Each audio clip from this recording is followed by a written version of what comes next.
Bismillahirrahmanirrahim. Assalamu alaikum dear students. My name is Abdur Rahman, physics teacher.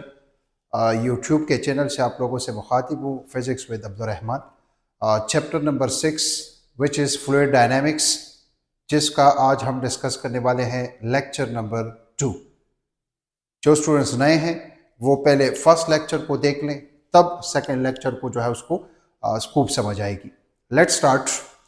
Topic हमारे पास जो है, first topic है वो हमारे पास है विस्कस फ्लूइड्स। स्टूडेंट, फ्लूइड तो ऑलरेडी हमने डिस्कस किया हुआ है कि व्हाट इज फ्लूइड। आप लोग जानते हैं कि फ्लूइड एनीथिंग या any substance which can flow is known as fluid, या fluid is the combined name of all liquids and gases. So topic discuss करते हैं कि व्हाट इज विस्कोसिटी। विस्कोसिटी क्या है, क्योंकि टॉपिक है fluid, viscous fluid.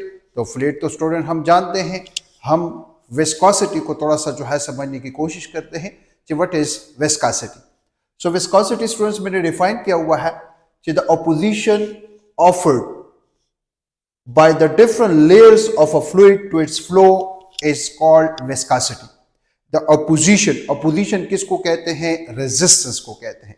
The resistance offer by the different layers of the fluid when it flow is known as viscosity. Students, आपने देखा होगा, लेट सपोज नहर है, समंदर है, कोई नाला है, उसमें लेट सपोज वाटर फ्लो करता है। तो जो वाटर होता है वो जो फ्लो करता है उसके डिफरेंट लेयर्स होते हैं, लेयर्स के फॉर्म में जो है वो फ्लो करता है। और जब वो लेयर्स के फॉर्म में फ्लो करता है तो वो जो लेयर्स होते हैं वो एक दूसरे के अंडर वेट होते हैं। डिफरेंट लेयर्स एक दूसरे के अंडर वेट होते हैं। अगर ये एक लेयर है, ये दूसरा लेयर है स्टूडेंट्स, और ये तीसरा लेयर है। अब अगर देखा जाए, हर लेयर की जो वेलोसिटी होती है वो डिफरेंट होती है। हर लेयर की वेलोसिटी इसलिए डिफरेंट होती है क्योंकि अगर देखा जाए, जो ब्लैक मार्कर है या ब्लैक लेयर है फ्लूइड का, ये मोर अंडर वेट है। जब मोर अंडर वेट है तो इसका मतलब है इसकी वेलोसिटी कम होगी। जब इसकी वेलोसिटी कम होगी तो इसका मतलब है इसका फ्लो कम होगा। सो यहां पर अगर देखा जाए, मैंने डिफरेंट मार्कर से ये एरोस रिप्रेजेंट किए हुए हैं। ये जो रेड एरो है ये मोर अंडर वेट है, किसके मुकाबले में? इस कलर के मुकाबले में। ये अंडर वेट है इसके मुकाबले में। और ये जो ब्लैक है ये जो है अंडरवेट नहीं है, तो इसका स्पीड ज्यादा है, इसकी रिलेटिव स्पीड ज्यादा है, इसकी रिलेटिव वेलोसिटी ज्यादा है। तो इसका मतलब है डिफरेंट लेयर्स जब फ्लो करते हैं तो इनके दरमियान जो अपोजिशन होती है, जो एक दूसरे के मोशन को अपोज करते हैं, एक दूसरे की रिलेटिव वेलोसिटी को जो अपोज करते हैं, इस अपोजिशन को हम नाम देते हैं किस चीज का? विस्कोसिटी का। No, the opposition offered by the different layers of the fluid as it flow. इसका मतलब है जब फ्लूइड फ्लो करता है तो उसके डिफरेंट लेयर्स होते हैं, और डिफरेंट लेयर्स अंडर वेट होते हैं, तो उनकी डिफरेंट वेलोसिटीज होती है। और ये डिफरेंट वेलोसिटीज का जो काज है वो हमारे पास अंडर वेट है, जिसकी वजह से हमारे पास अपोजिशन ऑफर होता है, और इस अपोजिशन को हम नाम देते हैं विस्कोसिटी का। Different layers, cause of viscosity. Different layers of a fluid are under weight to one another. जब फ्लूइड फ्लो करता है किसी नाले में, किसी नहर में, तो जो फ्लो होता है फ्लूइड का वो लेयर्स के फॉर्म में होता है, और different layers under different weight होते हैं, जिनकी वजह से जो है हमारे पास अपोजिशन ऑफर होता है। और यही अपोजिशन क्या कहलाता है? विस्कोसिटी कहलाता है। The internal friction means resistance are responsible to the viscosity of the fluid. ये जो फ्लूइड फ्लो करता है, ये एक लेयर है, ये दूसरा लेयर है, एक लेयर दूसरी लेयर के ऊपर जा रहा है। तो ये जो अब जब एक लेयर दूसरे लेयर के ऊपर जा रहा है, so the internal resistance between the layers means the friction between the layers is responsible of viscosity. If no resistance, no opposition, then there will be no viscosity. Viscosity means the opposition offer, the resistance offer, the friction offer when it flow on one another is known as viscosity, and this is the cause of viscosity. अगर आपसे कहा जाए it is discuss cause of viscosity, तो viscosity के जो cause है वो हमारे पास है वेट्स, अंडर वेट होते हैं different layer, therefore relative velocity हर लेयर की डिफरेंट होती है, फ्रिक्शन बिटवीन द लेयर होता है, अपोजिशन बिटवीन द लेयर होता है, और ये हमारे पास जो है क्या कहलाती है? विस्कोसिटी कहलाती है। Viscosity depend upon the intermolecular force among the molecules of the liquid. Liquids के दरमियान, लिक्विड्स के मॉलिक्यूल्स के दरमियान स्टूडेंट्स इंटरमॉलिक्यूलर फोर्स होता है। जब एक मॉलिक्यूल फ्लो करता है तो दूसरा मॉलिक्यूल अगर देखा जाए उसके मोशन को अपोज करता है। Greater the intermolecular force between the fluid molecules, greater will be the viscosity. Smaller the intermolecular force between the molecules of the fluid, small will be the viscosity. It means the cause of viscosity is also the intermolecular force between the molecules. For example, एक है honey और एक है water. Honey का flow कम है water के मुकाबले में. Why? Honey is more viscous as compared to water. Honey molecules has more friction, more opposition, more intermolecular force as compared to water molecules. Therefore, honey has more viscosity as compared to water. Greater the intermolecular force among the molecules of the fluid, greater will be the viscosity. इसका मतलब है कि अगर हम एक ले लें हनी और एक हम ले लें वाटर, सही था, तो जब हनी और वाटर, लेट सपोज हम जन्नत में हैं और जन्नत में हम देख रहे हैं कि पानी का एक नाला बह रहा है, शहद का एक नाला बह रहा है, दूध का एक नाला बह रहा है, तो अगर देखा जाए डिफरेंट फ्लूइड का डिफरेंट फ्लो है। व्हाई? Because of viscosity. सबसे कम विस्कोसिटी जो है वो किसकी है? लेट्स सपोज वाटर की है। क्यों? क्योंकि the intermolecular force between the water molecule is small as compare to honey molecules. Honey का जो फ्लो है वो बहुत ज्यादा स्मॉल फ्लो है, कम फ्लो है। क्यों? उसमें गाढ़ापन ज्यादा। विस्कोसिटी मींस गाढ़ापन। क्यों? क्योंकि the intermolecular force between the molecules is more of the honey molecules as compared to water molecule. Students, एक होता है जब हम दूध लेते हैं मिल्क, तो एक होता है गाढ़ा मिल्क और एक होता है लस्सी। तो गाढ़ा मिल्क उसकी विस्कोसिटी ज्यादा होती है, हमें पता चलता है, हम उंगली से भी देख सकते हैं, तो जो मॉलिक्यूल होता है वो चपका होता है उंगली के साथ। Why? Because more viscosity, more intermolecular force between the molecules of the milk as compared to लस्सी। जो लस्सी होती है उसमें वाटर ज्यादा होता है, जिसकी वजह से गाढ़ापन कम होता है, जिसकी वजह से intermolecular force between the molecule कम होता है, जिसकी वजह से विस्कोसिटी कम होती है। तो विस्कोसिटी मींस गाढ़ापन। जिस फ्लूइड का गाढ़ापन ज्यादा होगा उसकी विस्कोसिटी ज्यादा होगी, जिस फ्लूइड का गाढ़ापन कम होगा उसकी विस्कोसिटी कम होगी। यहां पर स्टूडेंट एक दो इंपॉर्टेंट कॉन्सेप्ट डिस्कस करने वाले हैं जो कि एमसीक्यू के लिहाज से इंतहाई इंपॉर्टेंट है। जो what is the cause of, अगर हम इधर मैंने लिखा हुआ है when liquid temperature is increased then the intermolecular force among the molecules decrease then the viscosity decrease। याद रखिए स्टूडेंट्स, जो लिक्विड होता है, लिक्विड के जो मॉलिक्यूल्स होते हैं इनके दरमियान इंटरमॉलिक्यूलर फोर्स होता है। अगर हम टेम्परेचर इंक्रीज करते हैं, हीट देते हैं, हीट देने से टेम्परेचर इंक्रीज, टेम्परेचर के इंक्रीज होने से इंटरमॉलिक्यूलर फोर्स वीक, और जब इंटरमॉलिक्यूलर फोर्स वीक होता है तो इसका मतलब है विस्कोसिटी कम होती है। तो इसका मतलब है कि the liquid viscosity is inversely proportional to temperature। Temperature के बढ़ाने से विस्कोसिटी कम होती है और टेम्परेचर के कम होने से विस्कोसिटी क्या हो जाती है? वो ज्यादा हो जाती है। फॉर एग्जांपल, आप दूध को, मिल्क को फ्रिज में रख लें, तो फ्रिज में जब आप रख लेते हैं तो आप उसको देखते हैं वो गाढ़ा हो जाता है, उसमें गाढ़ापन ज्यादा हो जाता है। क्यों? क्योंकि temperature come, intermolecular force between the molecules of the milk increase, तो वो आपको गाढ़ा नजर आता है, विस्कोसिटी उसकी ज्यादा हो जाती है।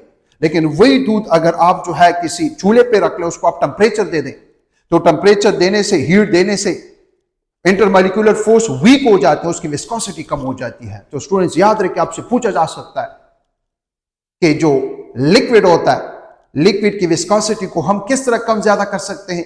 By heating. अगर आप लिक्विड को हीट देते हैं तो उसका टेम्परेचर बढ़ता है, उसकी विस्कोसिटी कम हो जाती है, और अगर आप लिक्विड के टेम्परेचर को कम करते हैं तो उसकी विस्कोसिटी बढ़ जाती है। सिमिलरली गैसेस की बात अगर हम कर लें, सो गैसेस की अगर बात कर लें, मैंने लिखा हुआ है in case of gases when increase the temperature then the random motion between the molecules of the gases increase, means chance of collision increase no the viscosity increase. जो गैसेस होते हैं, अगर देखा जो उनकी विस्कोसिटी ड्यू टू कोलिजन होती है, अगर आप टेम्परेचर को बढ़ाते हैं तो chance of collision of the gases molecules increase हो जाता है, जिसकी वजह से पार्टिकल्स का कोलिजन इंक्रीज हो जाता है, उनका फ्लो कम हो जाता है, उनकी विस्कोसिटी इंक्रीज हो जाती है। तो दो बातें ध्यान में याद रखें, the viscosity of the liquid is directly proportional to temperature, inversely proportional to temperature. और the viscosity of the gases is directly proportional to temperature. Gases के टेम्परेचर को बढ़ाते हैं, सो इसका मतलब है random motion, chance of collision between the gases molecule increase, the viscosity increase. Why? Flow कम हो जाता है गैसेस का। लेकिन अगर फॉर एग्जांपल हम लिक्विड की बात करें, वो ऑलरेडी हमने तफसील से डिस्कस कर लिया। नेक्स्ट टॉपिक जो है वो हमारे पास है कोफिशिएंट ऑफ विस्कोसिटी, जिसको एक ग्रीक लेटर ईटा से हम डिनोट करते हैं। What is coefficient of viscosity? So the magnitude, magnitude कहते हैं मिकदार को, a number with a proper unit is called magnitude. The magnitude of the opposition offered by the different layers of the fluid is called coefficient of viscosity. मतलब ये कि जो fluid है इसकी viscosity है, इसकी वैल्यू क्या है, एक नंबर जब हम देते हैं with a proper unit is called what? Magnitude. तो इसका मतलब है the magnitude of the opposition offered by the different layers of the fluid when it flow is known as coefficient of viscosity. It is denoted by Greek letter eta, which give a numerical value by which we can differentiate different liquids from one another. Different liquids have different coefficient of viscosity. Greater the coefficient of viscosity, greater will be the viscosity. Greater will be the intermolecular force between the molecule. जो liquid होगा या जो fluid होगा वो more गाढ़ापन होगा. Smaller the coefficient of viscosity, the viscosity of the fluid will be small. The intermolecular force between the molecules will be small. गाढ़ापन जो है वो कम होगा. The SI unit is Pascal second. MCQ के लिहाज से इंतहाई इंपॉर्टेंट है, ये आगे पढ़ेंगे, फिलहाल बस आपको पता होना चाहिए pascal second is the unit of viscosity. इसका डायमेंशन वगैरह भी आगे फाइंड करते हैं। स्टूडेंट्स, अगर आपसे कहा जाए the SI unit of coefficient of viscosity, your answer should be pascal second. लेकिन अगर इसको हम कन्वर्ट कर लें किसी और सिस्टम में, CGS सिस्टम में, आपके बुक में लिखा हुआ है students, pascal is the unit of pressure. Pressure कहते हैं force per unit area. 1 pascal is equal to 1 newton divide by 1 metre square. तो स्टूडेंट्स, पास्कल सेकंड अपनी जगह पर, पास्कल की जगह मैंने न्यूटन लिखा, न्यूटन पर मीटर स्क्वायर लिखा, सेकंड अपनी जगह पर। अगर हम बात कर लें किस चीज की, CGS सिस्टम की, नो CGS सिस्टम में न्यूटन बराबर होता है Newton is the unit of force in CGS system, SI system. CGS system में डाइन है, CGS सिस्टम में टाइम का यूनिट है सेकंड, और मीटर स्क्वायर को हमने कन्वर्ट किया तो ये हो जाएगा सेंटीमीटर स्क्वायर। CGS सिस्टम में जो लेंथ होता है उसका यूनिट होता है सेंटीमीटर, तो ये सेंटीमीटर स्क्वायर। इसका मतलब है in CGS system the unit of coefficient of viscosity is dyne second divided by centimetre square, which is equal to twice. So it means twice is the unit of coefficient of viscosity in CGS system. याद रखें, अगर मैं यहां पे लिख लूं in which system, CGS system में, CGS system में जो coefficient of viscosity है उसका जो यूनिट है वो है poise। और स्टूडेंट याद रखें 1 poise बराबर होता है 1 poise is equal to 1 dyne into 1 second divided by 1 centimeter square. 1 dyne into 1 second divided by 1 centimeter square is equal to 1 poise. MCQ के लिहाज से इंपॉर्टेंट है। What is the relationship between poise and Pascal second? अगर इसको हम discuss कर लें तो स्टूडेंट्स हम जानते हैं कि 1 डाइन बराबर होता है 10 पावर -5 न्यूटन के, और 1 सेंटीमीटर, सेंटी कहते हैं 10 पावर -2 को, लेकिन ये स्क्वायर है, सो 1 सेंटीमीटर स्क्वायर बराबर होता है 10 पावर -4 मीटर स्क्वायर के। सो अगर हम वैल्यू पुट कर ले और सॉल्व कर लें, सो 1 poise is equal to 1 dyne, ये बराबर होता है 10 raised to the power -5 Newton. Second अपनी जगह पर divided by 10 raised to power 1 centimetre square बराबर होता है 10 पावर -4 मीटर स्क्वायर। ये ऊपर शिफ्ट हो जाएगा, सो ये हो जाएगा 1 poise इज इक्वल टू, ये ऊपर शिफ्ट हो जाएगा 10 पावर -4 10 पावर -5 है, तो ये जब ऊपर शिफ्ट हो जाएगा 10 power plus 4 base same power add, so इससे आ जाएगा 10 power -1 newton metre square into second, and this is Pascal second. It means 1 poise is equal to 0.1 Pascal second. 1 poise is equal to 0.1 Pascal second. या students मैं लिख सकता हूं 1 सेंटीपॉइस, senti कहते हैं 10⁻² को, इधर भी सेंटी 10⁻² और इधर भी 0.1, अगर मैं इसको लिख सकता हूं 10⁻1, सेंटी कहते हैं 10⁻², इधर भी मल्टीप्लाई किया, इधर भी मल्टीप्लाई किया, और ये पास्कल सेकेंड अपनी जगह पर। सो 1 सेंटी पॉइस बराबर होता है base same power at 10⁻³ pascal second, means जो 1 senti poised is equal to 1 milli pascal into second. ये भी एमसीक्यू के लिहाज से इंपॉर्टेंट है, आपसे पूछा जा सकता है जो 1 senti poised is equal to how much milli pascal second, सही था, सॉरी, तो 1 के बराबर, या 1 milli pascal second is equal to 1 senti poised के बराबर होता है। स्टूडेंट इसका अगर मैं आप लोगों के लिए डायमेंशन निकाल लूं, अगर पेपर में आता है question to find the dimension of coefficient of viscosity, so इसका जो डायमेंशन है, सबसे पहले इसका यूनिट, सो इसका जो यूनिट है वो है pascal into second. Student pascal बराबर है न्यूटन पर मीटर स्क्वायर, और ये सेकेंड अपनी जगह पर। सो मैं कह सकता हूं न्यूटन बराबर होता है केजी मीटर पर सेकेंड स्क्वायर, ये मीटर स्क्वायर अपनी जगह पर, सेकेंड अपनी जगह पर, ये स्क्वायर इसके साथ कैंसिल, सो ये हो जाएगा स्टूडेंट्स केजी, ये मीटर ऊपर चला जाएगा मीटर इनवर्स, और s पावर -2, और यहां पर s पावर कुछ नहीं है 1, सो ये हो जाएगा s power -1। So the dimension of coefficient of viscosity is kg mass m, metre l power -1, और सेकेंड है तो ये हो जाएगा t पावर -1।